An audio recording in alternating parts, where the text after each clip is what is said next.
ဒါလေးကတော့ Redmi Note 15 series ထဲမှာမေးလို့ခံဖြစ်နေတဲ့ Note 15 Pro 4G version လေးပဲဖြစ်ပါတယ်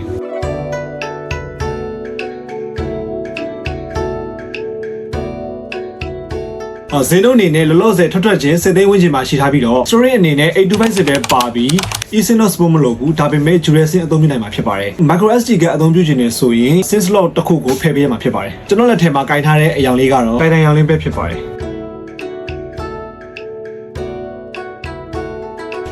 display အနေနဲ့ 6.7 inch 120Hz OLED display ကိုအသုံးပြုပေးထားပါတယ် OLED display ဖြစ်တာနဲ့အညီ fingerprint ကို under display အနေနဲ့အသုံးပြုရမှာဖြစ်ပါတယ်အဓိက 5G နဲ့ကွာခြားသွားတာကတော့ CPU နဲ့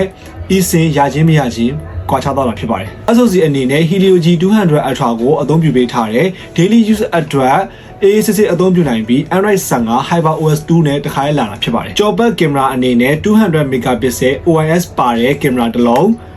8 megapixel ultra wide ကင်မရာတစ်လုံးတို့ကိုအသုံးပြုပေးထားတာဖြစ်ပါတယ်။ Selfie အနေနဲ့32 megapixel ကင်မရာကိုအသုံးပြုပေးထားတာဖြစ်ပါတယ်။သူ့မှာ stereo speaker ပါတယ်ပြီးတော့ USB Type C ရောက်မှာ battery အနေနဲ့ silicon carbon 6500 mAh ပြားသွင်းဖို့ 45W charger ဘူးထဲမှာတစ်ခါလေးပါပြီးသားဖြစ်ပါတယ်။အကြမ်းခံမှုပိုင်းမှာ Gorilla Glass Filter 2ကိုအသုံးပြုပေးထားပြီးတော့ IP rating အနေနဲ့65ပဲပါတာမလို့ရေစင်တာလောက်ပဲခံနိုင်ရရှိမှာဖြစ်ပါတယ်။ဆိုတော့10လင်းဝန်းကျင်မှာ Redmi ရဲ့ Note series လည်းဖြစ်ရမယ် battery လည်းခံရမယ်အမက2နှစ်ပါတာကိုသဘောကျတဲ့သူတွေအတွက်ဒီ Note 15 Pro 4G လေးကိုတစ်ချက်ကြည့်စေချင်ပါတယ်။